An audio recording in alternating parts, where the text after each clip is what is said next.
ইনদা ইফতারিহি ইল্লা গফারাল্লাহু লাহু মা তাকাদ্দামা মিন যামবিহি ওয়া বারাকা লাহু ফি রিজকিহি। আমার রাসূল সাল্লাল্লাহু আলাইহি ওয়াসাল্লাম ফরমাতেন যে আমার এক হাদিসে আছে যে কেউ যদি ইফতারের সময় তিনবার নবী করিম রফুর রহিম সাল্লাল্লাহু আলাইহি ওয়াসাল্লামের উপর কি করে দরুদ শরীফ তেলাওয়াত করে পাঠ করে, আল্লাহ তাআলা পূর্বভাগ তথা তার সমস্ত জীবনের গুনাহ ক্ষমা করে দেবে। সুবহানাল্লাহ।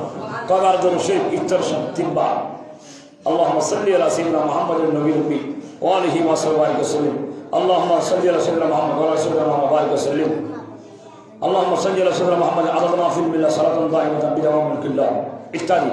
আমি তিনটা তেলাওয়াত করলাম। তিনবার যে ব্যক্তি তেলাওয়াত করবে তো আমার রাসূল বলতে তার সমস্ত জীবনের গুনাহ ক্ষমা করে দেবে। সুবহানাল্লাহ। এরপরে কি ওয়া বারাকা লাহু ফি রিজকিহি, এবং তার রিজিকে আল্লাহ রাব্বুল আলামিন বরকত দান করবে। সুবহানাল্লাহ। যারা হাজির কোরআন কারীমের আয়াত পড়ি তেলাওয়াত করেছে।